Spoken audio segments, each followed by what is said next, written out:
Welcome to our channel. నేను మీ లక్ష్మణ్. ఆంధ్రప్రదేశ్లో ఎలక్షన్లు అయితే ముగిశాయి. ఎలక్షన్లో దాదాపు అందరూ నాయకులు రిలాక్స్ కోసం వేరే వేరే కంట్రీస్ వెళ్తుంటే ఇక్కడ కార్యకర్తల మటుకు రెండు పార్టీలు కార్యకర్తల మటుకు కేసులు జైలు అంటూ తిరుగుతున్నారు. సో మొత్తం మీద డే 1 నుంచి మనం గమనించామంటే కూటమి అధికారంలోకి వస్తుందని చెప్పి అన్ని సర్వీస్ సంస్థలు అయితే కూటమికి అనుకూలంగా మాట్లాడడం జరిగింది. కానీ గత 4 రోజుల నుంచి గమనించామంటే కొంత ట్రెండ్ మారింది.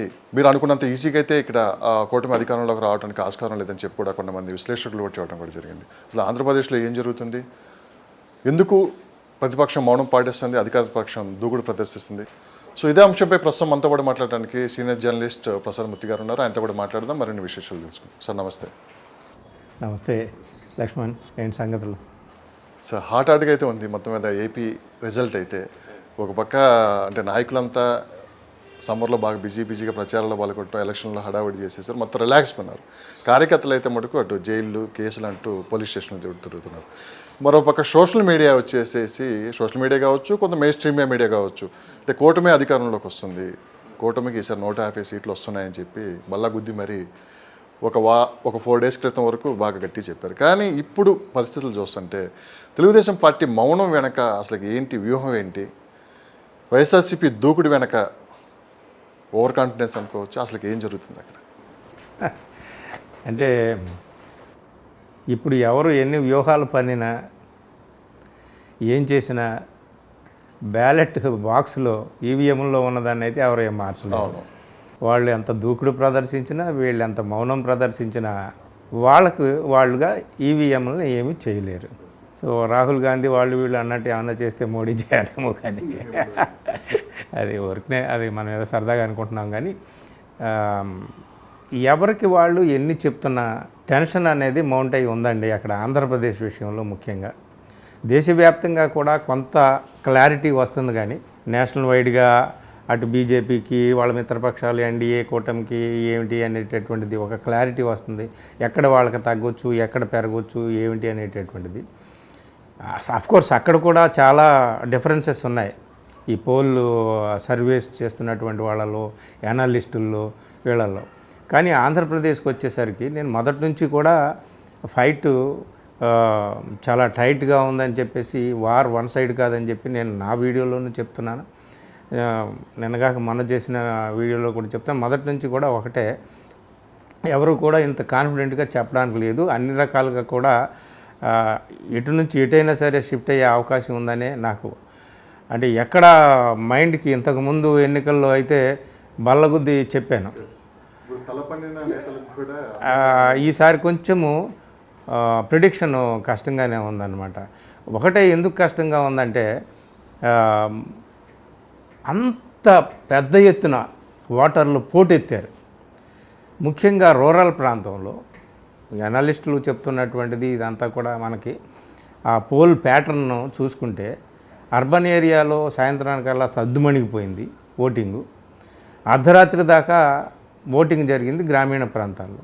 ఇంత పెద్ద ఎత్తున జనం ఎందుకు వచ్చారు అనేటటువంటిది ఒకటనమాట. ఇది either anti incumbency or pro incumbency, ప్రభుత్వ అనుకూలత లేదా ప్రభుత్వ వ్యతిరేకత, ఈ రెండిట్లో ఏదో ఒకటి జరిగి ఉంటుందని చెప్పేసి. అసలు ఈ రెండు కాదని చెప్పేసి ఇంకొక వాదన వినిపిస్తుంది. ఇంకో వాదన ఏమిటి అంటే, డబ్బు వీళ్ళు సమానంగా ఇచ్చారు. ఒక చోట ఓటుకి 2000 ఇచ్చారు, ఒక చోట కొన్ని చోట్ల 4000 5000 కూడా పంచారు. వీళ్ళు ఏమి తక్కువ తినలేదు. ఓట్ల పంపకం దగ్గర ప్రసంగాల్లో అక్కడ ఇక్కడ వీడిని తిట్టుకున్నారేమో, కానీ పంపకాల దగ్గర మాత్రం సమఉజ్జీవం పాటించారు, బ్యాలెన్స్ పాటించి, అరే నువ్వు నేను కొట్టుకోవద్దు, నువ్వెంత ఇస్తున్నావు చెప్పు, నేను ఎంత ఇస్తున్నావు చెప్పని చెప్పుకొని పంచుకున్నాను. అందుకని కొందరు ఏమంటున్నారంటే, అస్సలు డబ్బులు తీసుకున్నాం కాబట్టి ఏదో నిజాయితీగా ఓటు వేయాలని వాళ్ళు వెళ్ళారు. ఎవరికి వేస్తారు అనేటటువంటిది పక్కన పెడితే, డబ్బులు పుచ్చుకున్నాము ఆ కృతజ్ఞతాభావంతో వాళ్ళు వెళ్ళారు. ఒకవేళ వాళ్ళు వెళ్ళకపోయినా డబ్బులు ఇచ్చినోడు ఊరుకోడు, గుడిసెల్లోంచి లాగి మళ్ళీ తీసుకెళ్ళారు, ఓట్లు వేయించారు. సో ఎవరికి వాళ్ళు వేశారు, డబ్బులు ఫ్యాక్టర్ అంతా ఉన్నా ఎవరికి ఓటు వేశారు, ఎంత పెద్ద ఎత్తున ఓటింగ్ జరిగిందనేదే ఎవరికి అంతుపట్టట్లేదు. అయితే ఒక్కటి, మొన్న ప్రణయ్ రాయ్ చేసినటువంటి డీకోడర్ ఛానల్లో ఆయన మొత్తం దేశవ్యాప్తంగా తిరిగారు వాళ్ళ టీను. ప్రణయ్ రాయ్ తెలుసు కదా, ఎన్డీటీవీ స్థాపించి చాలా మచ్చలేని జర్నలిజానికి పేరు పెట్టినట్టు ఆయన ప్రణయ్ రాయ్ అంటే ఒక చిత్తశుద్ధికి, నిజాయితీకి, మంచి జర్నలిజానికి పెట్టింది పేరుగా అనుకుంటారు. సరే, ఆయన్ని కూడా ముప్పు తిప్పలు పెట్టారు, ఆయన ఛానల్నే లాగేసుకున్నారు, అదాని కొనుక్కున్నాడు, అదంతా బయటకు వచ్చారు. సైలెంట్గా ఉన్నాడు మొన్నటి వరకు. ఈ ఎన్నికల్లో మాత్రం డీకోడర్ అని అన్ని భాషల్లోనూ పెట్టి దేశవ్యాప్తంగా తిరిగాడు టీంతో ఆయన. సో ఆయన ground, Bihar ground report, UP ground report, Bengal ground report అని అన్ని స్టేట్ వైజ్గా ఇచ్చాడు. ఆంధ్రాది మొన్నే 2 రోజుల క్రితమే, 2-3 రోజుల క్రితమే ఆయన రిలీజ్ చేశారనమాట. సో వాళ్ళు చేసినటువంటి విశ్లేషణ, ఎందుకంటే కొద్ది గొప్ప క్రెడిబిలిటీ ఉన్నది ప్రణయ్ రాయ్కి. ఆయన పోల్ ప్రిడిక్షన్ చెప్పడు, వీళ్ళు గెలుస్తున్నారు వీళ్ళు గెలవట్లేదు అని చెప్పడు. రేపు 1వ తేదీ అన్నీ అయిపోయిన తర్వాత ఏమన్నా బహుశా ఎగ్జిట్ పోల్స్ వాళ్ళు కూడా రిలీజ్ చేస్తారేమో కానీ అందులో ఆ డీకోడర్ ఛానల్లో వాళ్ళు చెప్పినటువంటి మాటలు, వాళ్ళు చేసినటువంటి విశ్లేషణలు, డిస్కషన్స్, అక్కడ ప్రజలు పబ్లిక్ టాకు, నాయకులతో మాట్లాడినటువంటి ఇంటర్వ్యూసు, వీళ్ళు ఒకరికొకరు ఇద్దరు ప్యానలిస్టులతో ఆయన ప్రణయ్ రాయ్ మాట్లాడిన తీరు, ఇదంతా బిట్వీన్ ది లైన్స్ చదువుకుంటూ ఉంటుంటే ఎక్కడో కొంచెం తేడా కొడుతుంది. జనరల్ ఒపీనియన్, జనరల్ సర్వేలకి దీనికి అని అనిపించి నేను అది చేశాను. చాలామంది చూశారు, ఆల్రెడీ చాలా 1,00,000 మంది దాకా చూశారు నేను చేసినటువంటి అది ఏమిటి అంటే వాళ్ళు ఒక విశ్లేషణ ఒకటి ఇచ్చారు. యాంటీ ఇన్కంబెన్సీయా, ప్రో ఇన్కంబెన్సీయా అంటే వాళ్ళు చెప్పింది ఏమిటయా అంటే, ఒకప్పుడు అంటే 1952 నుండి 1977 దాకా ప్రో ఇన్కంబెన్సీ ఉంది. అంటే ఎవరు గవర్నమెంట్లో ఉన్నారో వాళ్ళకే గంపగుత్తగా ఓట్లు వేశారు. దాదాపు 81% దాకా, 80% అబవ్ ప్రో ఇన్కంబెన్సీ ఉండేది.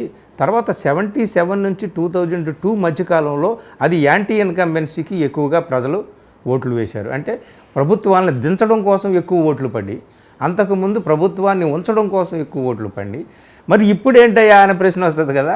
ఇప్పుడు ఏంటంటే 2002 నుంచి 2024 వరకు వాళ్ళు ఏం చెప్పారంటే సస్పెన్స్ పెట్టి 50-50 అన్నారు. 50% ప్రో ఇన్కంబెన్సీ, 50% యాంటీ ఇన్కంబెన్సీ ఉందన్నారు. సో మనము స్టాంప్ వేయలేం. ఆంధ్రప్రదేశ్లో జరిగిన ఓటింగ్ని ఇది ప్రో ఇన్కంబెన్సీ ఓటు, ప్రభుత్వానికి అనుకూలంగా జనం పోటెత్తి ఓటు వేశారు అని చెప్పేసి ముద్ర వేయలేం. అలాగే ఇంతమంది వచ్చారంటే ప్రభుత్వాన్ని దించేయాలన్న కసితో వచ్చారు అని చెప్పి దానికి కూడా ఒక ముద్ర వేయలేం. సో అట్లాంటి పరిస్థితి ఉందన్నమాట. అంటే కాకలు తీరినటువంటి పోల్ ఎనలిస్టులే ఇట్లాగ మాట్లాడుతున్నారు. గ్రౌండ్ లెవెల్లోకి వెళ్ళారు. నేనేం గ్రౌండ్ లెవెల్లోకి వెళ్ళా. అందరూ మాట్లాడుతున్నది, పత్రికల్లో వస్తున్నది, ఛానల్స్లో వస్తున్నది, రకరకాల విశ్లేషణలు చూసి లేదా ఇండివిజువల్ కాంటాక్ట్స్తో మాట్లాడి తెలుసుకుంటున్న దాన్ని బట్టి నాకు ఒక కంక్లూజన్కి నేను వచ్చాను తప్ప. సో ఇట్లాగ ఉంది. అలాగే వాళ్ళు ఇచ్చినటువంటి లాస్ట్ ఫైనల్ కంక్లూజన్, అయితే నాయకులైతే ఎట్లాగో వాళ్ళకి అనుకూలంగా మాట్లాడతారు. చంద్రబాబుతో ఇంటర్వ్యూ చేశారు, వైఎస్ జగన్తో ఇంటర్వ్యూ చేశారు, సుజనా చౌదరితో, పవన్ కళ్యాణ్తో ఇంటర్వ్యూ చేశారు. వాళ్ళ అనుకూలంగానే వాళ్ళు స్టేట్మెంట్లు ఇస్తారు. అది పెద్ద సమస్య కాదు. జనాలతో కూడా ఇంటర్వ్యూ చేశారు. ఆ జనాల్లో ఇంటర్వ్యూ చేసినటువంటి వాళ్ళలో కొంచెం కాస్త డీసెంట్గా ఉన్నవాళ్ళు, చదువుకున్నారు అని బిజినెస్ చేసుకుంటున్నారు లేదా మంచి రైతులు అనుకుంటున్న వాళ్ళేమో వైఎస్ఆర్సీపీకి ఎగ్నెస్ట్గా మాట్లాడారు, కూటమికి అనుకూలంగా మాట్లాడారు. కొంచెము పేదగా ఉండి సామాన్యులుగా కనిపించినటువంటి మనుషులు, అంటే వాళ్ళ డ్రెస్లో కానీ వాళ్ళ మాటల్లో కానీ వాళ్ళేమో కొంచెం వైఎస్ఆర్సీపీకి అనుకూలంగా మాట్లాడారు. ఇదంతా చూస్తుంటుంటే వాళ్ళు చెప్పినటువంటి ఒక కంక్లూజన్లో రూరల్ బెల్ట్లో వాళ్ళకి వైఎస్ఆర్సీపీకి 65% అనుకూలంగా ఉందని, అర్బన్లో 60% ప్లస్ కూటమికి అనుకూలంగా ఉందని, మహిళల ఓటు ఒకప్పుడు తెలుగుదేశానికి అనుకూలంగా ఉండేది 3% ఎక్కువగా వీళ్ళకంటే, కానీ ఇప్పుడు మహిళలకి రకరకాల పథకాలు లబ్ధి పొందినటువంటి వాళ్ళలో మహిళలు ఎక్కువగా ఉన్నారు. కాబట్టి ఈసారి మేజర్ షిఫ్ట్ మహిళల నుంచి వైఎస్ఆర్సీపీకి ఉండదు. ఇలా రకరకాలుగా వైఎస్ఆర్సీపీ కూడా అదే నమ్ముకొని ముందుకెళ్తుంది. అదే మాట చెప్తూ రేపు అధికారంలో రావడానికి కూడా ప్రధాన కారణం రేపు మహిళలు, వృద్ధులు, బెనిఫిషియరీస్ ఎవరు ఉన్నారో వాళ్ళు ఖచ్చితంగా మాకు అనుకూలంగా ఉన్నారని చెప్పి వాళ్ళు చూడటం జరిగింది. అదే అంటే నేను ఇవన్నీ కూడా గమనించిన తర్వాత నాకు అనిపిస్తుంది ఏమిటి అంటే, ఈమెంత నల్లేరు మీద బండి నడక కాదు, కూటమి వచ్చేస్తుంది అని చెప్పి చాలామంది ఇదిగో రాయలసీమలో ఇన్ని, ఉత్తరాంధ్రలో ఇన్ని, కోస్తాలో ఇన్ని అని రకరకాలుగా లెక్కలు ఇచ్చేస్తున్నారు కదా. ఈ లెక్కలో లెక్కలు తిరగబడవచ్చు అనమాట. మనం ఏం చెప్పలేము అనమాట. అయితే ఒకటేంటి అంటే పథకాల విషయంలో మాత్రం దేశవ్యాప్తంగా ఎవరైనా అధికారంలో ఉన్నప్పుడు మోడీ ఉన్నారండి, ఆయన ఎన్నికల ప్రచారం చేశాడు.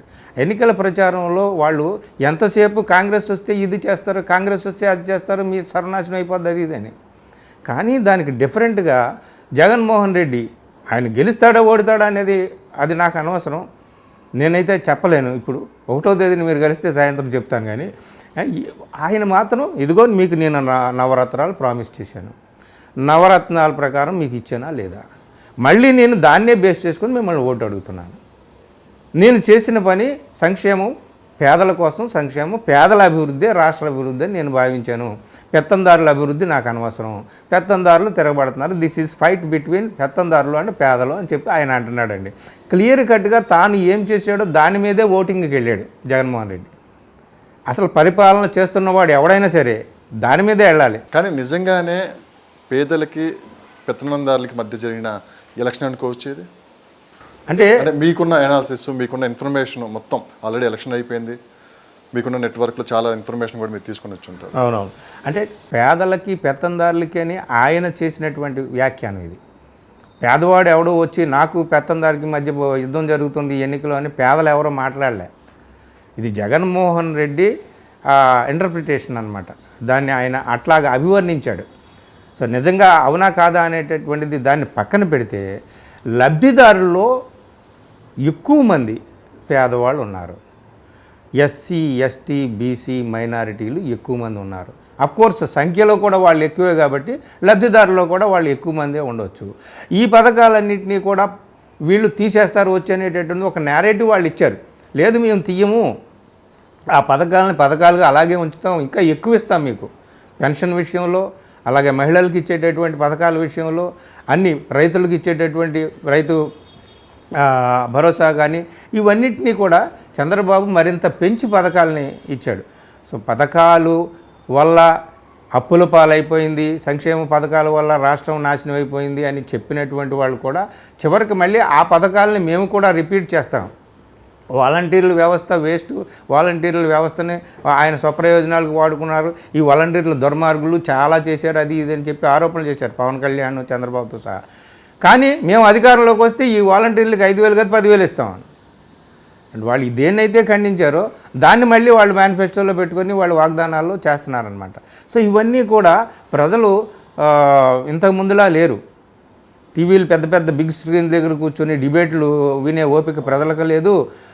ఆ బిగ్ డిబేట్స్ని పెద్ద పెద్ద మెయిన్ స్ట్రీమ్ మీడియాని నమ్మే అంత ఇది కూడా ఇప్పుడు ప్రజల్లో లేదు. ఆ చర్చల మీద నమ్మకం కూడా పోయింది ప్రజలకి.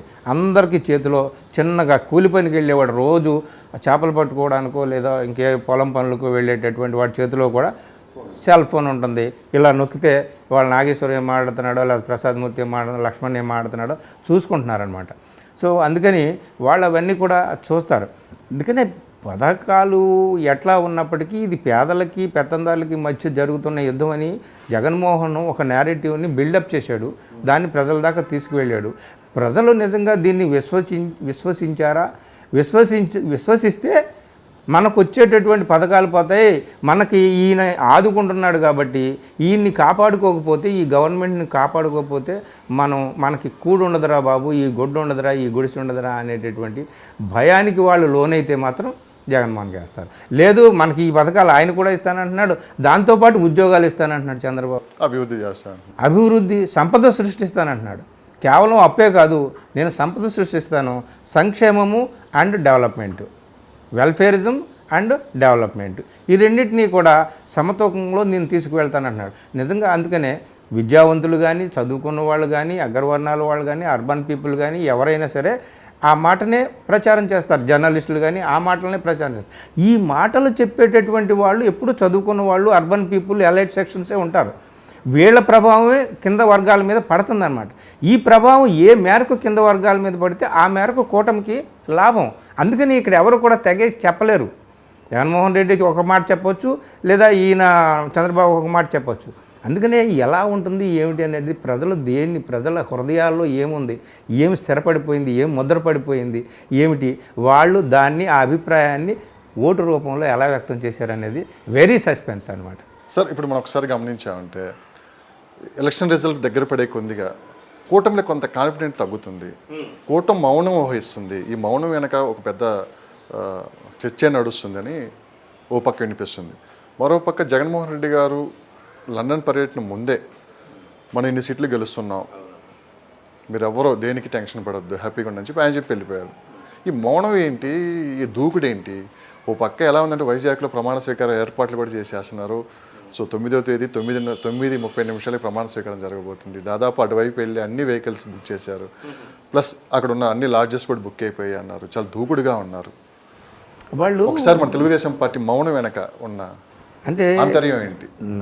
నాకు తెలిసి ఇప్పుడు పెద్ద దూకుడు ప్రదర్శించి ఛాతీలు కొట్టుకొని బుర్ర విరుచుకొని ఎన్ని మాటలు మాట్లాడినా దానివల్ల ఏం లాభం లేదు. మౌనంగా ఉండడం అనేదే బెటరు. రేపొద్దున ఎన్నికల ఫలితాలు చెప్తాయి. ఎవరు దూకాలో, ఎవరు పైకి ఎగరాలో, ఎవరు కిందకి దూకాలో అనేది ఓటర్ ఆల్రెడీ నిర్ణయించేసాడు. ఆ నిర్ణయం ఈవీఎం బాక్సుల్లో బంద్ అయి ఉంది. దాన్ని తెరుస్తారు 4వ తేదీన అన్నీ తెలుస్తాయి. సో కూటమి నాయకులు, నేను కూడా అనుకుంటూ ఉంటాను, నేను చంద్రబాబు ఎక్కడన్నా ఏమైనా మాట్లాడా, పవన్ కళ్యాణ్ ఏమైనా మాట్లాడా, నాయకులు కూడా మాట్లాడలేదు. వాళ్ళు ఏంటి వాళ్ళకి అంటే అలా మాట్లాడితే కొంచెం అన్న కాన్ఫిడెన్స్ లెవెల్స్ మనకు తెస్తాయి. ఎందుకంటే మీకు నాకు కంటే కూడా ఎక్కువగా ఇంటెలిజెన్స్ రిపోర్ట్స్ ఉంటాయి. వాళ్ళకి అనేక పర్సనల్ సర్వే సంస్థలు ఉంటాయి, ఇండిపెండెంట్ సర్వే సంస్థలు ప్రత్యేకంగా ప్రైవేట్గా ఏర్పాటు చేసుకుంటారు. వాళ్ళు గవర్నమెంట్కి ఎలాగూ ఉంటాయి. సో వాళ్ళకి తెలుస్తుంది పిక్చర్ ఏంటనేది, కొంచెం చూసాయిగా అర్థమవుతుంది. సో మౌనాన్ని 2 రకాలుగా అలవాటు చేసుకోవచ్చు. ఒకటేంటంటే వాడు ఎగురుతున్నాడుగా, ఎగరనే రేపొద్దున చూద్దాంలే 4వ తేదీన ఆ ఎగురుడు ఎంత ఉంటుందో అని చెప్పి మౌనం వహిద్దామని చెప్పేసి, ఏమీ లేనమ్మకే ఎగిరి పడుతుందని అన్నట్టు ఎగురుతున్నాడులే ఫోన్లో ఎగరని అని చెప్పి మౌనంగా ఉండొచ్చు. ఇంకొకటి ఏమిటంటే వాళ్ళకి ఏమన్నా రిపోర్ట్స్ అందినాయా, మనకేమో అంత వాతావరణం ఏమీ అనుకూలంగా లేదు అనేటటువంటి వర్తమానాలు, సందేశాలు, సంకేతాలు ఏమైనా అందినాయా, అందుకనే మౌనంగా ఉన్నారా అని అనుమానం కూడా. కానీ ఆ అనుమానమే కొంచెం బలపడుతుంది, భయం పెంచుతుంది కూటమిలో వినిపిస్తున్న మాట గత 3-4 రోజుల నుంచి. అఫ్కోర్స్ భయం పెంచుతుంది. ఎందుకంటే ఎవరికి భయం పెంచుతుందంటే పాపం కింద స్థాయి కార్యకర్తలు వాళ్ళు నెలల తరబడి కష్టపడ్డారు, నిద్రాహారాలు మానుకొని ఎంతో కష్టపడ్డారు. వాళ్ళు డబ్బు ఖర్చు పెట్టుకున్న ఏదో పార్టీలు కొద్దో గొప్ప వాళ్ళ డబ్బులు వాళ్ళకి ఏమైనా ఇచ్చినా వాళ్ళ ఆరోగ్యాన్ని పాడు చేసుకున్నారు, డబ్బులు ఖర్చు పెట్టుకున్నారు, సమయాన్ని వెచ్చించారు, కేసులు ఒక పక్కన, ఇంకో పక్కన పందాలు, అప్పులు చేసి పందాలు కాశారండి. ఇవాళ మా ఫ్రెండ్ ఒక ఆయన ఫోన్లో మాట్లాడుతూ చెప్తున్నాడు, వాళ్ళ ఊళ్ళో ఒక ఆటో రిక్షా నడుపుకునేవాడు 3 లక్షలు ఎంతో అప్పు చేసి పందెం కట్టాడంట. వాడి బతుకంతా తెల్లారితే 10,000 15,000 నెలకు సంపాదించలేడు పాపం, ఖర్చులు పోను. అలాంటి వాడు 2-3 లక్షలు అప్పు చేసి పందెం కట్టాడంటే వాడి పరిస్థితి ఏమవ్వాలి రేపొద్దున? ఒకవేళ వాడు విన్ కాలేదు, వాడు గెలవలేదు పందెం, వాడి పరిస్థితి ఏం కావాలి? వాడు ఉన్న ఆటోను కూడా అమ్ముకోవాలి. ఇట్లాగా పాపం అమాయకులైనటువంటి వాళ్ళు కూడా బలైపోతారు.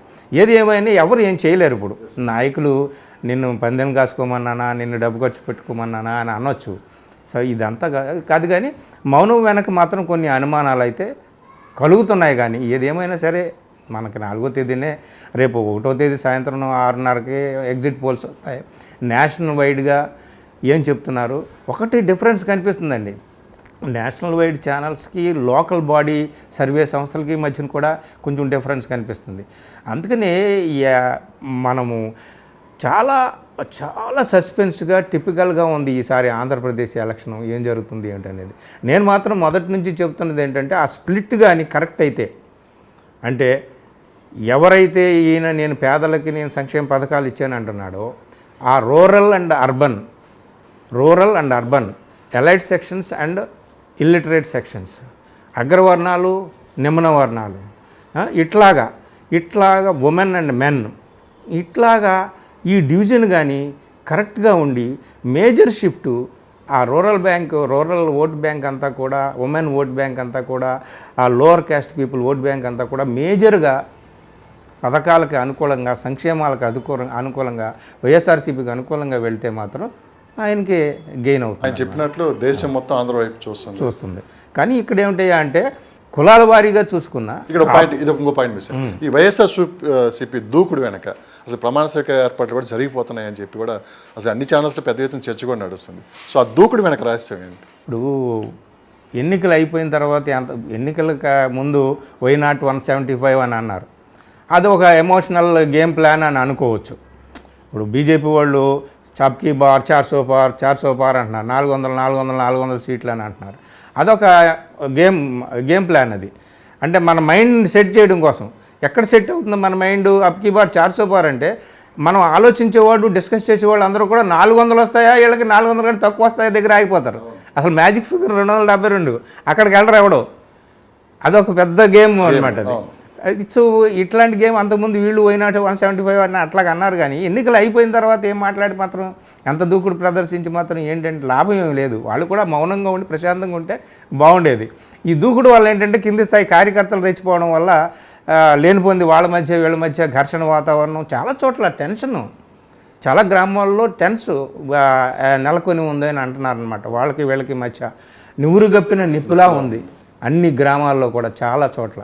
సో అది ఏమి మనం దానివల్ల ఆ దూకుడు వల్ల మనం ప్రిడిక్ట్ చేయలేం. వాళ్ళకి ఏవో వర్తమానాలు అందేసినాయి, ఇంటెలిజెన్స్ వర్గాల రిపోర్ట్లు అందేసినాయి, వాళ్ళు గెలుస్తున్నామని వాళ్ళకి తెలిసిపోయిందేమో, అందుకని ఇలా దూకుడులో ఉన్నారని మనం ప్రిడిక్ట్ చేసుకోవచ్చు. ఇవన్నీ కూడా ఇంకా 2-3 రోజుల వరకే ఈ ప్రిడిక్షన్స్ అన్నీ. అమిత్ షా గారు మాట్లాడింది కూటమి అధికారంలోకి వస్తుంది అని చెప్పినే సజ్జల రామకృష్ణారెడ్డి గారు రియాక్ట్ అయ్యారు. అమిత్ షా మరి కూటమిలో ఉన్నారు కదండి, వాళ్ళు బీజేపీ వాళ్ళు కూటమిలో ఉన్నారు కదా. సో అమిత్ షా అలాగే మాట్లాడతాడు.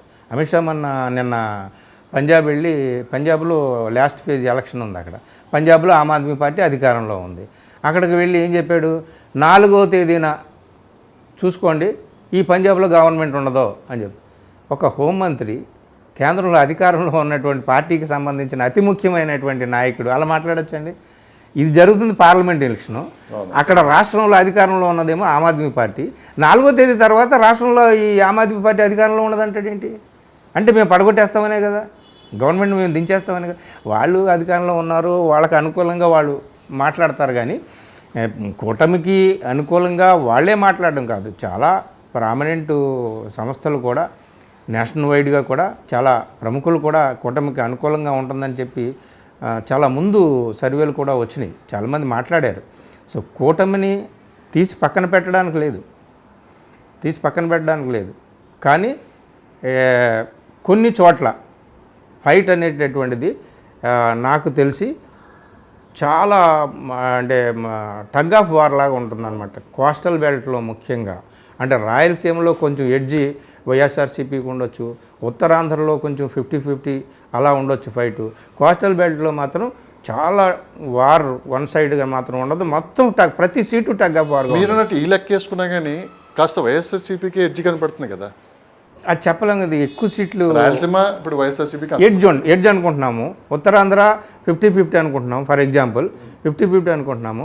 కానీ మొత్తం కోస్టల్ బెల్ట్ అంతా కూటమి కొట్టింది అనుకోండి, స్వీప్ చేసింది అనుకోండి, వీళ్ళే గెలుస్తారు. మొదటి నుంచి ఏ సర్వేలలో కూడా స్వీప్ చేస్తాను ఎక్కడా లేదు కూటమి. ఇప్పుడు విజయనగరం, అరకు ఇలాంటి ప్రాంతాలు కూడా మొత్తం వైఎస్ఆర్సీపీకి అనుకూలంగా ఉంది. శ్రీకాకుళం జిల్లా వచ్చేసి 50-50 ఉంది. విశాఖపట్నం అన్నట్టు టీడీపీకి కొంత అది కూటమికి అనుకూలంగా ఉంది. ఈస్ట్ వెస్ట్ పవన్ కళ్యాణ్ గారి ప్రభావం మీద అది ఆధారపడి ఉంది. ఇక్కడ ఒకటండి నేను మీకు చెప్తున్నాను, ఎస్సీల్లో మేజర్ షిఫ్ట్ అయితే రాలేదు. ఎస్సీల్లో 2 వర్గాలు ఉన్నాయి, మాల మాదిగ. మాలలు 90% అటువైపే ఉన్నారు. అటువైపు అంటే వైఎస్ఆర్సీపీ. మాదిగలు, ఎస్సీల్లో మాదిగల్లో ఒక సెక్షన్ కొంత చీలిక వచ్చింది. అటు చీలిక వచ్చి ఒక వర్గం మాదిగల్లో ఇటు కూటమి వైపు ఉన్నారని చెప్పేసి కొంతమంది చెప్తున్నారు. ఎస్టీల్లో పెద్దగా ఏమీ మార్పు రాలేదు అని చెప్తున్నారు. వైసీపీకి అనుకూలంగా ఉన్నారని చెప్పేసి. అస్సలు గేమ్ని చేంజ్ చేసేది ఎవరయ్యా అంటే బీసీలు. వాళ్ళే 50% ఉంటారండి. సో వాళ్ళు మొదట తెలుగుదేశం పార్టీకి, బీసీ ఎప్పుడూ కూడా తెలుగుదేశం పార్టీ స్ట్రాంగ్ హోల్డ్ బీసీల మీద మంచి పట్టు ఉన్నటువంటిది తెలుగుదేశం పార్టీకి. బీసీల్లో కానీ లాస్ట్ టైం చాలా వరకు అటు వెళ్ళారు, అందుకనే వాళ్ళకని సీట్లు వచ్చినాయి. బీసీల్లో కానీ ఏమాత్రం అటువైపు వెళ్ళిన వాళ్ళందరూ కూడా మళ్ళీ తిరిగి కూటమి వైపు వచ్చారా విజయం కూటమిదే.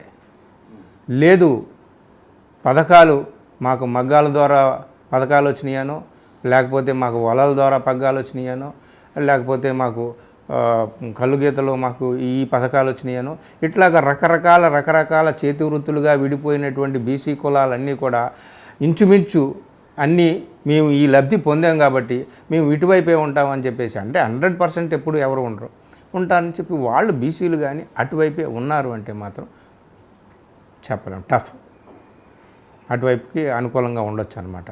సో అందుకనే కొంచెం టెన్షన్ పెంచుతున్నారు ఇంకా. అది నేను టెన్షన్ పెంచడం కాదు. సో మీకున్న ఇన్ఫర్మేషన్ మీకుంటుంది, మీకున్న ఇంటెలిజెన్స్ రిపోర్ట్స్ మీకుంటాయి. నేను టెన్షన్ పెంచడం కాదు.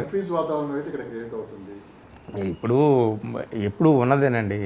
అక్కడ ఏం లేదు లక్ష్మణ్ గారు. ఇప్పటి వరకు జరిగింది, ఇప్పుడు జరుగుతున్నది కూడా కుల సమీకరణలు, 2 అగ్ర కులాల మధ్య పోరాటం అక్కడ ఎప్పుడు కూడా గతంలో ఎన్నడూ లేని విధంగా ఈసారి మటుకు ఎప్పుడు రెడ్డి కమ్మ మధ్య ఒక యుద్ధము. ఆ యుద్ధంలో ఇప్పుడు కాపు కులం కూడా ఎంటర్ అయింది. వీళ్ళు కాపు కులస్తులు సాలిడ్గా ఈసారి పవన్ కళ్యాణ్కి చేస్తారండి. 90% చేస్తారు. ఎందుకంటే వీళ్ళు ఎవరు కాదు, ఇంకా వాళ్ళందరూ కూడా ఎన్ని చేసి చెప్పినా ఏం చేసినా పవన్ కళ్యాణ్ ద్వారా మన వర్గానికి ఏదో ఒక రాజకీయ లబ్ధి చేకూరే ఒక చారిత్రక అవకాశం ఈ రోజున వచ్చింది. ఈ వచ్చిన అవకాశాన్ని మనం వినియోగించుకోకపోతే మన కులము మన వర్గము అంతా కూడా ఒక గొప్ప అవకాశాన్ని చేజార్చుకున్న వాళ్ళం అవుతాం అనేటటువంటి నేరేటివ్ అనేటటువంటిది కాపు సామాజిక వర్గంలో మూలలకి వెళ్ళింది. అందుకని కాపు సామాజిక వర్గం వీళ్ళ మూలంగా ఉంటుంది. కాకపోతే బీసీల్లో ఎంతవరకు చీలిక వస్తుంది అనేటటువంటిదే మెయిన్గా మనం ఆలోచించుకోవాలన్నమాట. సార్ ఇంకొక పాయింట్ సార్, రెడ్డిస్ ఓట్లు కూడా గుప్పంతగా వైసీపీకి పడలేదు అని ఒక టాక్ బయట చర్చ నడుస్తుంది. అది ఎంతవరకు నిజం అనమాట? అది అంటే గంపగొత్తగా ఎప్పుడు ఎవరికి పడవండి, గంపగొత్తగా పడబట్టి కమ్మ ఓట్లలో కూడా చాలా వరకు మరి అటు ఉన్నవాళ్ళు వైఎస్ఆర్సీపీలో ఉన్నటువంటి ప్రామినెంట్ నాయకులు ఉన్నారు కదండి అందులో కూడా. అందుకనే గంపగొత్తగా పడవ కానీ 80% ఖచ్చితంగా వాళ్ళ కాస్ట్ వాళ్ళు చేసుకుంటారు. అటు రెడ్డిలు కానీ ఇటు కమ్మాస్ కానీ ఖచ్చితంగా. ఎక్కడెక్కడ అమెరికా నుంచి ఆస్ట్రేలియా నుంచి ఎందుకు వచ్చారండి ఓట్లు వేయడానికి అంత కసిగా? ఎవరు వచ్చారు? ఏ కులం వాళ్ళు వచ్చారు? తీయమనండి, ఆరా తీయమనండి. సో ఇవంతా కూడా క్యాస్ట్ వార్. ఆంధ్రప్రదేశ్లో జరుగుతున్నటువంటి కుల యుద్ధము, కుల సమీకరణ ఈ మొత్తం దేశంలో ఇంకెక్కడా లేదు. అన్ని చోట్ల కులాల ప్రాతిపదికగా జరుగుతుంది. కాకపోతే ఈ 2 కులాలైనా ఇంకా ఏమీ లేవా, సామాజిక వర్గాలు ఇంకేమీ లేవా, అట్టడుగు కులాలు లేవా, వాళ్ళకి రాజకీయ అధికారం వద్దా అనేటటువంటిది ఆలోచన వస్తే ఎప్పుడైనా వాళ్ళు కూడా ఒక థర్డ్ ఫ్రంట్గా ఎమర్జ్ అయితే వాళ్ళు అప్పుడు ఏమన్నా వీళ్ళకి పోటీ ఇస్తే అప్పుడు సమీకరణాలు మారతాయేమో. కానీ కనుచూపు మేరలో ఆంధ్రప్రదేశ్లో అది జరిగే అవకాశం అయితే కనిపించడం లేదు. ప్రస్తుతానికి వీళ్ళే కొట్టుకుంటారు, ఇక ముందు కూడా వీళ్ళే కొట్టుకుంటారు. ఇప్పుడు ఈ ఎన్నికల్లో ఫలితాలను బట్టి పవన్ కళ్యాణ్ కాపు సామాజిక వర్గం వాళ్ళు ఏమిటి, వాళ్ళ భవిష్యత్ ప్రణాళిక ఏమిటి అనేటటువంటిది అప్పుడు నిర్ణయించుకుంటారు. సార్ ఇప్పుడు కొన్ని లోకల్ అంటే ఎక్కువ ఏంటంటే లోకల్ ఛానల్స్ని ఎక్కువ నమ్ముతూ ఉంటాయి లోకల్ పీపుల్ అంతా. అంటే యూట్యూబ్ ఛానల్స్ వచ్చాయి, సోషల్ మీడియా వచ్చిన తర్వాత మీరన్నట్టు ప్రతి వాళ్ళ దగ్గర ఫోన్ ఉంటుంది. ఫోన్లో ఏది నిజమో ఏది అబద్ధమో తెలుసుకునే స్థాయి కూడా ఇక్కడ చాలా తక్కువ ఉంటుంది. సార్ ఒకటి దాదాపు 80% సోషల్ మీడియాలో కాబట్టి మెయిన్ స్ట్రీమ్లో తెలుగు మీడియాలో కూటమి అధికారంలోకి వస్తుందంటే కానీ ఒకే ఒక్క సంస్థ ఆరా మస్తాన్ సంస్థ. సో ఆరా మస్తాన్ సంస్థ ఎవరికి అనుకూలంగా రేపు 1వ తేదీ చెప్పబోతుందని చెప్పి కూడా దేశవ్యాప్తం కాదు అసలు ప్రపంచంలో తెలుగువాడు ఎక్కడున్నా కానీ ఆరా మస్తాన్ ఎవరు ఏంటి అని క్రెడిబిలిటీ ఏంటి ఆయన ఏం చెప్తాడని చెప్పి ఒక కన్ఫ్యూజ్ వాతావరణం ఉంది. కానీ ఆరా మస్తారా కానీ చూస్తే మడుకు ఎడ్జి వైఎస్ఆర్సీపీకి ఉందని చెప్పి కూడా ఒక టాక్ వినిపిస్తుంది. నిజంగా ఆరా మస్తాన్ అనేవాడు ఇప్పుడు పెద్ద పోల్ ప్రిడిక్షన్లో దేవుడు అయిపోయాడండి. నిజంగా నాకు కూడా తెలీదు. ఈ మధ్యకాలంలో ఆయన ప్రిడిక్షన్స్ అంత గతంలో చెప్పినవి అన్నీ కూడా అక్యురేట్గా అయినాయి కాబట్టి ముఖ్యంగా లాస్ట్ ఎలక్షన్లో. అందుకని ఇప్పుడు ఆయన ఏం చెప్తాడా అనేది పెద్ద టెన్షన్. అంటే ఇటు కూటమి వాళ్ళకే కాదు అటు వైసీపీ వాళ్ళకి కూడా టెన్షన్. ఆయన ఎడ్జి ఉంటుందని చెప్తున్నాడా ఏంటి అనేది. వాళ్ళ నాయకులు నాకు తెలుసు, ఆరా మస్తాన్ దగ్గర పనిచేస్తున్న వాళ్ళు చాలామంది ఫ్రెండ్స్ ఉన్నారు నా దగ్గర. అసలు నాయకులు తెల్లారులు ఇస్తే 100 మంది ఫోన్ చేస్తూ ఉంటారంట ఆయనకి. లేదా ఆయన దగ్గర పనిచేస్తున్న వాళ్ళకి ఫోన్లు చేస్తూ ఉంటారు, ఏంటి ఏమన్నా చిన్న క్లూ ఇవ్వండి అని. ఏమొస్తుందని ఎవ్వరు ఏమి అస్సలు 1వ తేదీ సాయంత్రం 6 గంటల దాకా నోరు మెదిపేది లేదు అంటున్నారు. ఆయన మీద ఉన్న క్రెడిబిలిటీ అట్లా అంటే ఆ విశ్వాసం రాజకీయ నాయకులకి, చిన్న రాజకీయ నాయకులు కూడా సర్వేలు చేయించుకుంటారు ఆయనతో, పార్టీలు సరే అందరూ చేయించుకుంటారు. అందుకనే ఆయన గతంలో చెప్పినటువంటి జోస్యం పూర్తిగా ఫలించింది కాబట్టి ఇప్పుడు ఆయన ఏం చెప్తాడు అనేటటువంటిది. ఆయన కూడా ఎన్నికలు అయిపోయిన రోజున టీవీ9లో డిస్కషన్లో చిన్న హింట్ ఇచ్చారు, సమీకరణలో హింట్ ఇచ్చాడు. మహిళల గురించి మాట్లాడాడు, బీసీలు, ఇప్పుడు నేను చెప్పినటువంటి బీసీల గురించి మాట్లాడాడు, ఇవన్నిటి గురించి మాట్లాడాడు. మారింది. అతను ఏం చెప్తున్నాడంటే, నేను ప్రీపోల్ సర్వే నేనేమి చెప్పను, పోస్ట్ పోల్ సర్వే చెప్తాను, ఎగ్జిట్ పోల్స్ చెప్తాను అని అన్నాడు. ఇంచుమించు మొత్తం అన్ని జిల్లాలు, తాలూకాల, మండల స్థాయిలో కూడా, గ్రామాల స్థాయిలో కూడా ఆయన సర్వే కంప్లీట్ అయిపోయింది. మొత్తం డిజిటల్ డెస్క్టాప్ మీద రికార్డ్ అంతా కూడా ఫీడ్ చేసి ఉంచారు. ఇలా బటన్ నొక్కడమే 6:30కి మొత్తం ప్రెస్ క్లబ్లోనూ అక్కడ ఇక్కడ హైదరాబాద్లో ఎక్కడికక్కడ బిగ్ స్క్రీన్స్ పెట్టి రిలీజ్ చేస్తామని అంటున్నారనమాట. ఎన్నికల ఫలితాలు 4వ రోజున కానీ 4 దాకా ఆగట్లేదు. 6వ మస్తాన్ రిజల్ట్ 1వ తేదీ సాయంత్రం 6:30కి ఏమొస్తుందా అని చెప్పి అందరూ కూడా చాలా టెన్షన్గా ఎదురు చూస్తున్నారు. సో ఆ క్రెడిబిలిటీ ఆయన సంపాదించుకున్నాడండి. మిగతా సంస్థలకి ఏంటి సార్ అంటే ఈయన ఎట్లా సర్వే చేస్తాడనేది కొన్ని రహస్యాలు, సీక్రెట్స్, ఆ టిప్స్ మనకు చెప్పరు.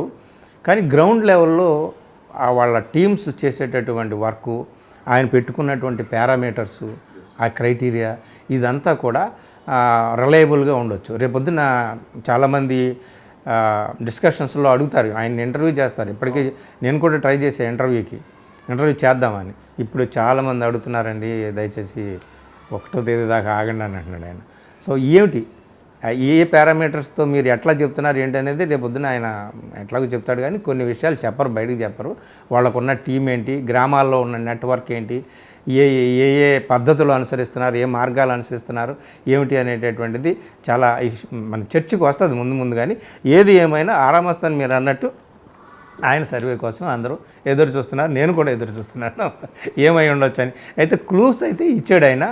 ఆ క్లూస్ ప్రకారం అయితే మాత్రం కొంచెం డౌట్ఫుల్గానే ఉంది. టఫ్ ఫైట్ కూడా కాదు. ఆయన అయితే ఈజీ గోయింగ్ అని చెప్పేటట్టుగానే ఉన్నాడు. మరింత టెన్షన్ పెంచుతున్నారు. ఇంకా ఈజీ గోయింగ్ అనే చెప్పేటట్టుగా ఉన్నాడు. ఎవరికి చెప్పేటట్టుగా ఉన్నాడని నన్ను మీరు అడగొద్దు.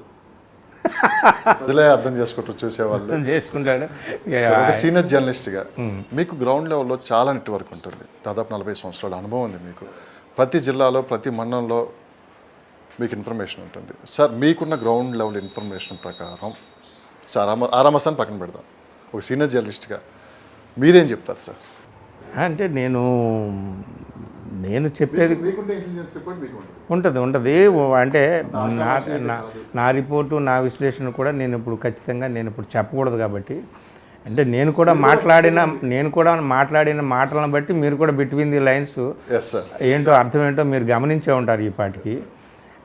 అందుకనే కొంచెము టెన్షన్ పెట్టే వాతావరణం అయితే ఉందండి చాలా చోట్ల. అంటే సీట్ టు సీట్ చూస్తే నియోజకవర్గం వారీగా చూస్తుంటుంటే కొన్ని చోట్ల నువ్వా నేనా అన్నట్టుగా ఉంది వ్యవహారం. అది ఎన్నిక ఫలితం వస్తేనే కానీ మనం చెప్పలేము అనేటటువంటిది చాలా సగం సీట్ల దాకా ఉంది. అంటే ఈ మధ్యలో డిస్టర్బ్ చేస్తున్నాను అనుకోవద్దు. నిన్న సోషల్ మీడియా ఒక వీడియో వైరల్ అయింది. రోబోని అడిగితే ఒక ఆంధ్రప్రదేశ్లో ఎవరు గెలవబోతున్నారంటే ఖచ్చితంగా నాకు ఫలితం ఏంటో తెలుసు కానీ నేను చెప్పదలుచుకోలేదు. అంటే రోబో కూడా భయపడుతుంది ఫలితాలు చెప్పడానికి అని చెప్పి మీరు చూసే ఉంటారు వీడియో. చూడలేదు. బాగా వైరల్ అయిపోయింది నిన్న. అలానే ఉంది పరిస్థితి అయితే ఇక్కడ. సో తెలకపల్లి రవి గారు కావచ్చు, తర్వాత ప్రొఫెసర్ నాగేశ్వరరావు గారు కూడా. సో మీరు చెప్పినట్టే వాళ్ళ విశ్లేషణ గమనించామంటే, సో కూటమి అంత అనుకున్నంత ఈజీ అయితే దీన్ని తీసుకోవద్దు. ఫలితాలు ఏ క్షణమైనా దాన్ని తారుమారయ్యే అవకాశం. మా ఫ్రెండ్స్లో చాలామంది, మెజారిటీ ఆఫ్ మై ఫ్రెండ్స్ కూటమిది ఘన విజయం, ఇంకా ఏంటి నీకు డౌటా అంటున్నారు. నా ఫ్రెండ్స్లోనే చాలామంది 115, 120 తగ్గవు అని చెప్పేసి అంటున్నారు చాలామంది ఫ్రెండ్స్. కానీ అటువైపు మాట్లాడుతున్న కొంతమంది ఫ్రెండ్స్ వాళ్ళు అస్సలు సమస్య లేదు, తగ్గేదే లేదు అంటున్నారు. అంత ముందు కంటే తగ్గమంటున్నారు. ఇద్దరు ఫ్రెండ్సే. ఫ్రెండ్సే, వాళ్ళు ఫ్రెండ్స్ అందరూ ఉంటారు కదండి. ఫ్రెండ్స్ నేను మాట్లాడేది చూస్తూ ఉంటారు. సో వీళ్ళిద్దరు మాట్లాడింది మీరు పరిశీలిస్తే మరి మీ ఒపీనియన్ ఏంటి? నా ఒపీనియన్ అంటే అదే పరిస్థితి. గందరగోళంగా ఉంది, టెన్షన్గా ఉంది, ఏమిటి అనేటటువంటిది. అయితే నేను మొదటి నుంచి చెప్తున్నదని అయితే ఒకటే, ఈ స్ప్లిట్ ఏదైతే ఉందో నిజంగా urban versus rural, educated versus uneducated, upper caste versus lower caste, ఈ ఈ ఈ స్ప్లిట్ ఖచ్చితంగా జరిగి అందులో ఆ స్ప్లిట్లో గణనీయంగా rural, uneducated, poor, lower caste sections ఇవన్నీ కూడా గణనీయంగా మేజర్ ఓటు బ్యాంకు వైఎస్ఆర్సీపీకి షిఫ్ట్ అయితే వైఎస్ఆర్సీపీ గెలుస్తుంది. కానీ వాళ్ళలో కూడా ఒక మేరకే అటుపడి ఒక మేరకు కన్విన్స్ అయితే అభివృద్ధి జరగలేదు, రాజధాని లేకుండా ఆంధ్రుల్ని అనాథలను చేసేసాడు, కంపెనీలు లేవు, ఉద్యోగాలు లేవు, ఇట్లాంటివన్నీ కూడా చాలా ఇష్యూస్ ఉన్నాయండి. పోలవరం ఎక్కడ పడి వేసిన గొంగళ అక్కడే ఉంది. ఇప్పుడు స్పెషల్ స్టేటస్ గురించి మాట్లాడుతున్నాడు జగన్మోహన్ రెడ్డి. మేము అడిగితే మాకు మాకు మాకు మాకు నెంబర్స్ అక్కడ కేంద్రంలో రాకపోతే మా మద్దతు కోరితే నేను స్పెషల్ స్టేటస్ అడుగుతానని చెప్పి ఇప్పుడు దాకా ఏం చేసేవనే ప్రశ్న వస్తుంది. ఇక్కడ ఒక డౌట్ వస్తుంది సార్, చెప్తున్నా. ఇవన్నీ కూడా చూస్తూ ఉంటుంటే వాటి పట్ల మాకు ఈ పథకాలు కాదురా నాయనా, ఈ డబ్బులు కాదురా, మా పిల్లలకు ఉద్యోగాలు వచ్చే ఒక లాంగ్ స్టాండింగ్ పథకాలు ఏమన్నా పెట్టండిరా అని వాటికి కన్విన్స్ అయితే, అంటే చదువుకొని నిరుపేదలైనటువంటి వాళ్ళు ఇంత దూరదృష్టితో ఆలోచిస్తారా? ఆలోచిస్తే కూటమికే వాళ్ళు ఎక్కువ శాతం ఓటు వేసే అవకాశం ఉంది. అందుకని చెప్తున్నాను అనమాట. ఇక్కడ దేవుడు కూడా దిగొచ్చి ఇప్పుడు కూర్చోబెట్టి చెప్పరా అంటే ఇప్పుడు నేను చెప్పలేనురా బాబు, ఇప్పుడు నేను చెప్పలేనురా బాబు, కొంచెం ఆగండి, 1వ తేదీ దాకా అంటాడు అనమాట. అంటే మీరు అన్నారు కన్ఫ్యూజ్ వాతావరణం మీరు కూడా పెట్టారు. ఇప్పుడు ఏది గ్యారెంటీ అని చెప్పట్లేదు, కానీ గ్రౌండ్ లెవెల్లో అంటే కింది స్థాయి ఉంటుంది చూడండి, గ్రామీణ ప్రాంతాల్లో మీరు అన్నట్టు ఈ పోలవరం కావచ్చు, రాజధాని కావచ్చు, రోడ్ల అభివృద్ధి కావచ్చు, కంపెనీస్ రావడం కావచ్చు, ఎంప్లాయ్మెంట్ కావచ్చు, ఇవన్నీ వాళ్ళు ఆలోచిస్తారా? బెనిఫిషియస్ బేసిక్గా అదే నేను అన్నా, అసలు అంత ఆలోచన వాళ్ళకి వీటి గురించి చదువుకున్న వాళ్ళు, మేధావులైనటువంటి వాళ్ళు, జర్నలిస్టులు, కవులు, కళాకారులు, రచయితలు వీళ్ళు ఆలోచిస్తారు. కానీ ఈ ఆలోచించేటటువంటి వాళ్ళు చేసే ప్రచారం ఉందే, ఆ ప్రచారం ప్రభావం వాళ్ళ మీద పడవచ్చు. వాళ్ళు స్వతహాగా ఆలోచించలేకపోవచ్చు, కానీ వీళ్ళు చేసేటటువంటి ప్రచారం విపరీతంగా ఉంటుంది. ఛానల్స్ ద్వారా కానీ, యూట్యూబుల్లో ద్వారా కానీ, పత్రికల ద్వారా కానీ, ప్రచారాల ద్వారా కానీ, రకరకాల రూపాల్లో వీళ్ళు చేస్తున్నటువంటి ప్రచారం ప్రభావం వాళ్ళ మీద ఏ మేరకు పడిందనేదే మనం తెలుసుకోవాల్సినటువంటి విషయం. యాక్చువల్గా గ్రౌండ్ లెవెల్లోకి వెళితే మనకు అర్థమవుతుంది. మైక్ పెట్టుకోకుండానో కింది స్థాయి గ్రామీణ పేదవాళ్ళ దగ్గరికి వెళ్ళి మాట్లాడితే తెలుస్తుంది. అందుకని ఆరామస్థానం లాంటి వాళ్ళు అలాగా కింది స్థాయికి వెళ్ళి చేసినటువంటి సర్వేల్లో వాస్తవాలు తెలుస్తాయని అనుకునేదన్నమాట. ఆ ప్రభావం పడితే చెప్తాం, మనకు అభివృద్ధి గురించి వాళ్ళు కూడా ఆలోచించి మాకెందుకయ్యా ఈ రోడ్లు, మాకెందుకు పోలవరం, మాకెందుకు ఈ గొడవ, మాకు పొలాలు ఉన్నాయా పోలవరం గురించి ఆలోచించడానికి, మాకేమైనా కార్లు ఉన్నాయా రోడ్ల గురించి ఆలోచించడానికి, మాకేమైనా కంపెనీలు ఉన్నాయా రాజధాని గురించి ఆలోచించడానికి, మాకెందుకని వాడి ఇంత నాకు డబ్బులు వస్తే చాలని వాళ్ళు అనుకుంటే మనం ఏం చేస్తాం? అక్కడికే ఒకే ఒక పాయింట్ తేల్చేయండి మీరు. సంపన్న వర్గాలు ఎంత పర్సంటేజ్ ఆఫ్ ఆంధ్రప్రదేశ్లో ఉన్నారు, పేదలు ఎంత పర్సంటేజ్ ఆఫ్ ఆంధ్రప్రదేశ్లో ఉన్నారు? ఈ 2% మన లెక్క వచ్చేస్తుంది. మోర్ దాన్ 60% ఉంటారండి పేదవాళ్ళు. ఎప్పుడైనా ఎక్కడైనా 60%.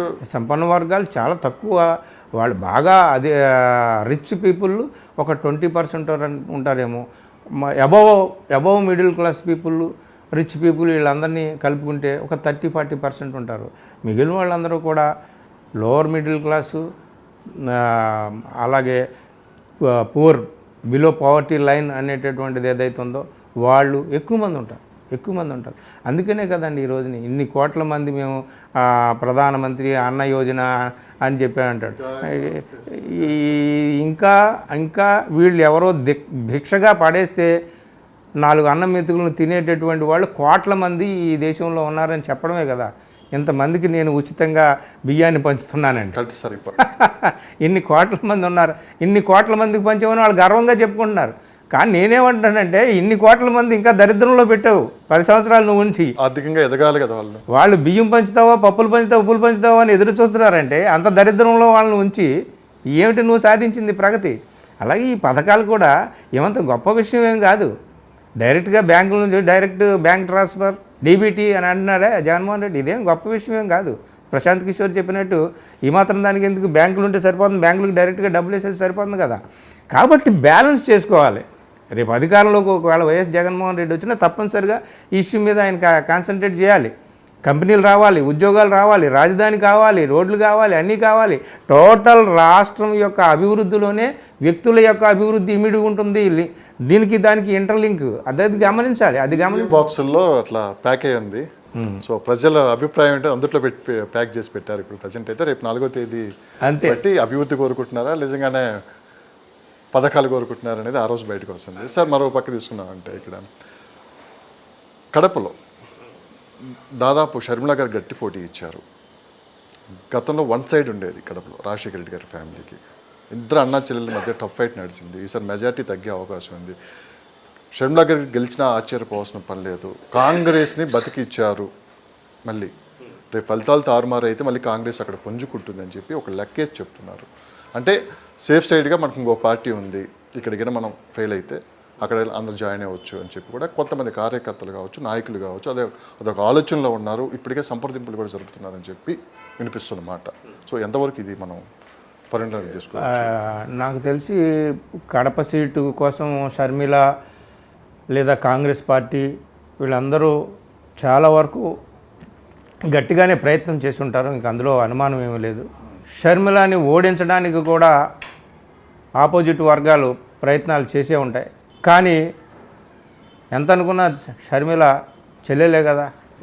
ఏమన్నా ఒకవేళ అన్నా చెల్లెల బంధం ఏమన్నా అక్కడ ఏమన్నా కొంచెం పని చేస్తే ఏమన్నా జగన్మోహన్ రెడ్డి ఏమన్నా సాఫ్ట్ అయితే చెప్పలేం. కానీ షర్మిలని ఓడించడానికి మాత్రం అన్ని శక్తులు కూడా అవినాష్ రెడ్డి గెలుపు కోసం ఇంక్లూడింగ్ భారతితో సహా అందరూ ప్రయత్నం చేశారు. షర్మిల గెలుపు కూడా అక్కడ మనం చెప్పలేం. షర్మిల గెలుస్తుందని చెప్పలేం. షర్మిల కూడా ఓడిపోయినా ఓడిపోవచ్చు.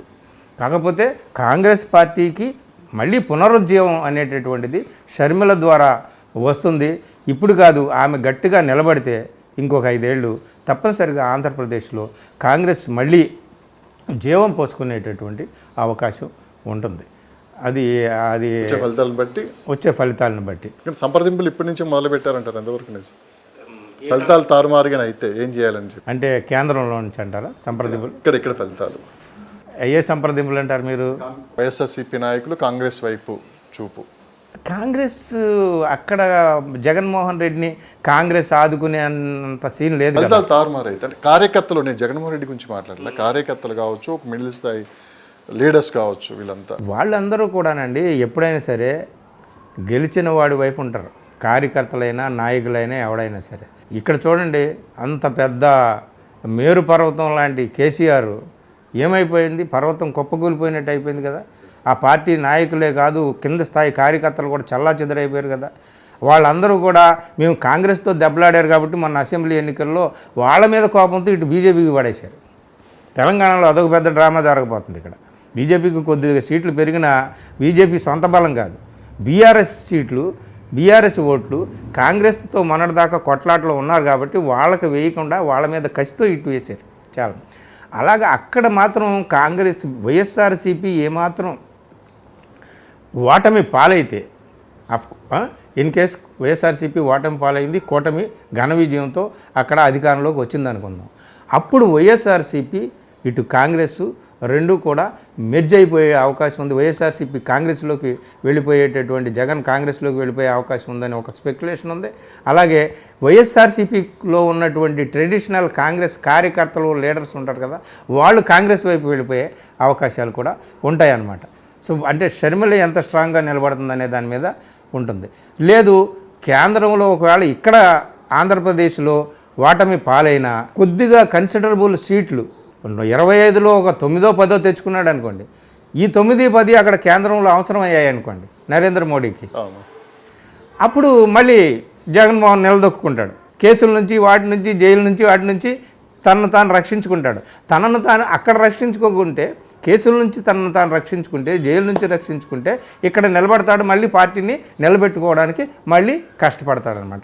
ఇట్లాంటివి ఏమైనా సరే అంటే ఎన్నికల ఫలితాల అనంతరమే ఈ పరిణామాలు ఎలా ఉంటాయి అనేది మనం ఊహించగలం, ఇప్పుడు ఊహించలేం. సార్ కూటమిలో ఉన్న జాతీయ పార్టీకి ఈసారి ఒక్క సీటు కూడా రాదు, స్టేట్లో. కూటమిలో ఉన్న జాతీయ పార్టీ అంటే బీజేపీ. Yes sir. ఒక్క సీటు కూడా పోదు అని చెప్పి వినిపిస్తున్న మాట. ఎందుకంటే ఈ చంద్రబాబు నాయుడు గారు ఏది నిజం ఏది అబద్ధం ఇందులో? చంద్రబాబు నాయుడు గారు ఒక స్ట్రాటజిక్ మిస్టేక్ ఆయన అంటే స్ట్రాటజిక్గా నేను వెళ్ళాను అని ఆయన అనుకుంటున్నాడు. కానీ ఆయన చేసిన మిస్టేక్ అని చాలామంది నాలాంటి వాళ్ళు అనుకుంటున్నాం. అదేమిటి అంటే బీజేపీ వైపుకి వెళ్ళకపోయినా పోస్ట్ పోల్ అలయన్స్ మీతో నేను పెట్టుకుంటాను, ఎన్నికల అనంతరం నా మద్దతు అంతా మీకే ఉంటుంది అయ్యా మోడీ గారు, అమిత్ షా గారు, నేను ఎక్కడికి పోను అని వాళ్ళతో చెప్పుకుని ఇక్కడ కాంగ్రెస్ అండ్ లెఫ్ట్ పార్టీస్తో పొత్తు పెట్టుకుని ఉంటే మైనారిటీ వర్గాల ఓటింగ్ అంతా కూడా ఎటు చెదిరిపోకుండా ఈయనకే దక్కేది అని.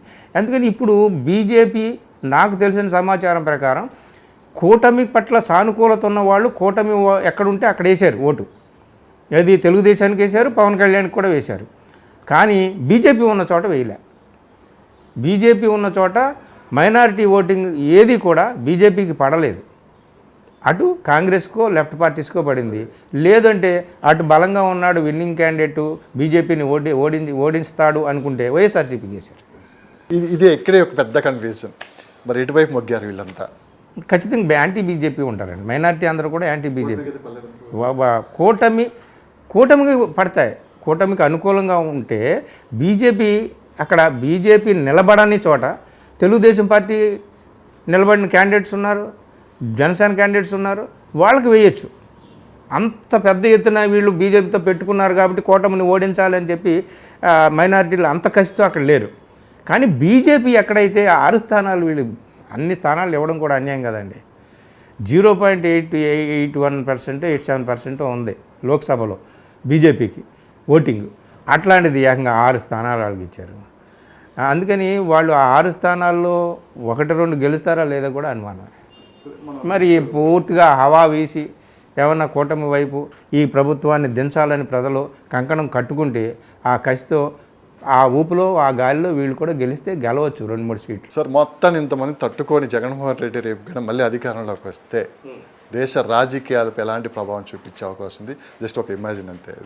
అంటే ఏం లేదు, దేశ రాజకీయాల మీద ఈ వెల్ఫేరిజం అనేటటువంటిది చాలా తీవ్రమైన ప్రభావమే చూపిస్తుంది. వెల్ఫేరిజం ప్రజల్ని ఆకర్షించుకుంది, సంక్షేమ పథకాలు ప్రజల్ని ఆకర్షించుకున్నాయి అనేటటువంటిది ఒకటి. ఇంకొకటి ఏమిటయ్యా అంటే డెవలప్మెంట్ని నెగ్లెక్ట్ చేయడం అనేటటువంటిది తప్పనిసరిగా ఇవాళ కాదు రేపైనా సరే దెబ్బ కొడుతుంది నీకు. వైఎస్ జగన్మోహన్ రెడ్డి కాదు, ఎవరైనా సరే ఓవరాల్ డెవలప్మెంట్ని ఎవడైతే నెగ్లెక్ట్ చేస్తాడో దానికి మూల్యం చెల్లించాలి ఎప్పుడైనా సరే. ఇప్పుడు చెల్లిస్తాడా లేకపోతే రేపు చెల్లిస్తాడా? అందుకనే దేశవ్యాప్తంగా దీని ప్రభావం ఉంటుంది. ఎందుకంటే వైఎస్ జగన్ చేసినటువంటి అమలు చేసిన సంక్షేమ పథకాలు లబ్ధి పొందినటువంటి కింది స్థాయి వర్గాల ప్రజలు. సో వీటి పట్ల చాలామంది ఇప్పటికే చాలామంది వెస్ట్ బెంగాల్ లాంటి చోట్ల చూస్తున్నారు. ఆంధ్రప్రదేశ్లో ఏం పథకాలు అమలు చేస్తున్నాడు జగన్, ఏమిటి, ఎందుకు ఇట్లాగా ఉంది అనేటటువంటి. రేపొద్దున ఇంకా జగన్కి ఆ పాజిటివ్ యాటిట్యూడ్ అతని పట్ల పెరగవచ్చు. కానీ దేశ రాజకీయాలు ఎలా ఉంటాయో తెలియదు కదా మనకి. రేపు ఎన్డీఏ అధికారంలోకి వస్తుందా లేకపోతే ఇండియా అధికారంలోకి వస్తుందా, ఎవరు ఏమిటి అనేటటువంటిది తెలియదు. అక్కడ పెద్ద అనుమానం ఉంది, అక్కడ పెద్ద సస్పెన్స్ నెలకొని ఉంది. అక్కడ ఈ జగన్మోహన్ రెడ్డి లేదా ఈ చంద్రబాబు నాయుడు వీళ్ళు ఏ పాత్ర పోషించబోతున్నారు, ఇది పెద్ద సస్పెన్స్. ఇవన్నీ కూడా చాలా ఇంటర్లింక్డ్ ప్రాబ్లమ్స్ ఇవన్నీ కూడా. సో ఫైనల్గా అంటే నాయకులు అయితే రిలాక్స్గా ఉన్నారు. సో సర్వే సంస్థలు కావచ్చు, యూట్యూబ్ ఛానల్స్లో రకరకాల పోటాపోటీగా ఎవరి పార్టీకి అనుకూలంగా వాళ్ళకి రిజల్ట్ కూడా ఇచ్చేస్తున్నారు. ఎలక్షన్ కమిషన్ కూడా ముందే చెప్పింది 1వ తేదీ వరకు ఎవరు ప్రకటించొద్దని. కానీ ఆతృత అయితే ఎవరికి ఆగట్లేదు. కానీ గ్రామీణ ప్రాంతాల్లో నివ్వురుగప్పిన నిప్పులా ఉంది. రేపు ఏ పార్టీ అధికారంలోకి వస్తుందో, రేపు మా పరిస్థితి ఏంటి అంటే ఎట్లా అయిపోయిందంటే లాస్ట్కి ఊరు అంటే ఒక విలేజే మనం తీసుకున్నాం, విలేజ్ వదిలిపెట్టి వెళ్ళే పరిస్థితుల దాకా వచ్చేసింది. అంత ప్రమాదకరమైన రాజకీయ క్రీడ అనేది పర్సనల్గా తీసుకోవద్దండి. నేను నిన్న ఒక వీడియో చేశాను. బీజేపీ ప్రకటనల మీద సుప్రీంకోర్టు చేసిన వ్యాఖ్య అని. బెంగాల్లో ఏం చేశారు, బీజేపీ వాళ్ళు ప్రకటనలు ఇచ్చారు. యాడ్స్ ఇస్తాం కదండి, రేడియోలోను వీడియో టీవీల్లోనూ పోస్టర్ల రూపంలోనూ ప్రకటనలు చేస్తాం కదా. అది వ్యక్తిగతంగా వెళ్ళిపోయారు మమతా బెనర్జీ మీద లేదా వ్యక్తిగత నాయకుల మీద. ఇట్లాగా మీరు రాజకీయంగా మీకు ఉన్నటువంటి ప్రత్యర్థులు వాళ్ళు రాజకీయ ప్రత్యర్థులు మాత్రమే. They are your rivals in politics, not your enemies అని అంది సుప్రీంకోర్టు. అదేమిటంటే నీ రాజకీయ ప్రత్యర్థి మాత్రమే, వాడు నీ శత్రువు కాదు. నువ్వు ఒక దేశం, వాడొక దేశం కాదు. మీరు యుద్ధం చేసుకోవటం లేదు దేశాల కోసం. గుర్తుపెట్టుకోండి, ఒకరిని ఒకరు గౌరవించుకోవాలి. ఒకరిని అగౌరవపరచడం, ఒకరిని అవమానపరచడం, ఒకరి ఆత్మ గౌరవాన్ని కించపరిచేటటువంటి పనులు చేయడం, ప్రకటనలు చేయడం మానుకోండి అని చెప్పి మొట్టిగాలు వేసింది, బుద్ధి చెప్పింది సుప్రీంకోర్టు. ఇక్కడ కూడా గ్రామ స్థాయిలో కూడా వీళ్ళు కూడా గమనించాలన్నమాట. పార్టీలు రెచ్చగొట్టకూడదు కార్యకర్తల్ని. కార్యకర్తలు కూడా రేపు మర్చిపోవాలన్నమాట. మనం ఎన్నికల కోసం కొట్టుకున్నాం, అయిపోయింది, వాళ్ళు బాగానే ఉంటారు, రేపు పదవులు అనుభవిస్తారు, మనంతరం కూడా మళ్ళీ తెల్లారులేస్తే మూలే సర్దుకొని పనిపాట్లకు పోవాల్సిందే ఎవడైనా సరే అని చెప్పి కార్యకర్తలు కూడా ఈ విషయాన్ని గమనించాలి. ఈ వ్యక్తిగతమైనటువంటి కక్షలు, కార్పణ్యాలు వీటిని పేర్చి ఉంచుకోకూడదు. దానివల్ల ఈ గొడవలు జరుగుతున్నాయి, దానివల్ల ఇన్ని హింసలు జరుగుతున్నాయి అన్నమాట. అట్లాంటిది ఈ రాజకీయ స్పర్ధ అనేటటువంటిది, స్పర్ధయా వర్ధతే విద్య అని విద్య విషయంలో చెప్పారు. కానీ స్పర్ధ వల్ల నీ రాజకీయ అభివృద్ధి జరగాలి తప్ప స్పర్ధ వల్ల వ్యక్తిగత కక్షలు, కార్పణ్యాలతో హింస జరగకూడదు. దీన్ని నాయకులు, కింది స్థాయి కార్యకర్తలు గమనిస్తే ఎలాంటి హింస మనకు ఉండదు. అన్ని ఎన్నికల తర్వాత, ఫలితాల తర్వాత అంతా ప్రశాంతమైన వాతావరణం ఉంటుంది. అలా ఉండాలని మనం కోరుకుందాం. కానీ మీరు మీ వీడియోస్ ద్వారా ఎన్నో అవేర్నెస్ ప్రోగ్రామ్స్ తీసుకొని వస్తూ ఉంటారు, అంటే పొలిటికల్గా అనాలిసిస్ చేస్తారు. కానీ ఆంధ్రప్రదేశ్లో ఇప్పుడు పరిస్థితులు అయితే ఒక యుద్ధ వాతావరణం అయితే నడుస్తుంది. అంటే మీ వీడియో ద్వారా ప్రజల్ని మేలుకొల్పడానికి కొన్ని వీడియోలు చేసే అవకాశం ఏమైనా ఉందంటారు మీ ఛానల్లో? తప్పనిసరిగా ఒక సీనియర్ జర్నలిస్ట్గా తప్పనిసరిగా చెప్పాలండి. నాలాంటి వాళ్ళు చెప్పాలి, చెప్తాను కూడా. అంటే నిర్భయంగా చెప్పాలి. చెప్పాల్సిన వాళ్ళు, సత్యం మాట్లాడాల్సిన వాళ్ళు మాట్లాడాలి, బాధ్యతగా మాట్లాడాలి. మరి దేశాన్ని పరిపాలించేటటువంటి సింహాసనం మీద కూర్చున్నటువంటి బాధ్యతాయుతమైన వ్యక్తే ఏ బాధ్యత లేకుండా మాట్లాడుతున్నప్పుడు మనం బాధ్యతగా మాట్లాడాలన్నమాట. నాకు దేవుడు పంపాడు నన్ను ఈ భూమి మీదకి, నేను అమ్మకి పుట్టలేదు, ఒక బయలాజికల్గా మా అమ్మ నన్ను కన్నదే కానీ నేను దేవుడు పంపితే వచ్చే నేను మాట్లాడుతుంటుంటే ప్రధానమంత్రి. మరి ఇట్లాంటి దేశంలో మనం ఉన్నాం. మనం ఏం మాట్లాడాలి? మనం కొన్ని నిజాలు మాట్లాడాలి, సైన్స్ మాట్లాడాలి, సత్యాలు మాట్లాడాలి. ప్రజలు రెచ్చిపోకుండా, కొట్టుకోకుండా, నాయన హింస కాదురా, తెల్లారులేస్తే మన బతుకు వేటలో మనం మళ్ళీ పడాల్సిందే, వాడు నువ్వు నేను అందరూ అన్నదమ్ముల్లా కలిసి పనులు చేసుకోకపోతే ఈ బతుకు బండి ముందుకు సాగదరా అని చెప్పి నలుగురికి చెప్పాల్సిందే. మీరైనా నేనైనా చెప్పాల్సిందే. అది మన ధర్మం. మనం ఇక్కడే మనకి రాజకీయ దురుద్దేశాలు ఏమి లేవు, మనకేమి కోట్లు వచ్చి పడవు, మనకేమి ప్యాకేజీలు ఉండవు. ఏమన్నా మాట్లాడితే కొంచెం ఏమైనా అటు ఇటు మాట్లాడితే వీడు పేటీఎం బ్యాచ్ అది ఇది అని అంటారు వీళ్ళు రెచ్చిపోయి. అంతే తప్ప మనకేమీ లేదు, స్వార్థము లేదు, స్వప్రయోజనం లేదు. మనుషులందరూ కూడా హాయిగా ఉండాలి, ఆనందంగా ఉండాలి, సామరస్యంతో ఉండాలి, శాంతియుతంగా జీవనం సాగించాలని కోరుకునే వాళ్ళు నేను ఒకడిని. అంతే, అంతకుమించి నాకు అటు జగన్మోహన్ రెడ్డి లేదా ఇటు చంద్రబాబు నాయుడు, పవన్ కళ్యాణ్ అందరూ ఒకటే. ఎవరి పట్ల ప్రత్యేకమైన అనురాగము లేదు, ప్రత్యేకమైన స్పర్ధ లేదు. మీకున్న సోర్సెస్ని బట్టి మీరు మాట్లాడారు. అంతే. Thank you sir, thank you so much, thank you very well. Thank you Lakshman, thank you.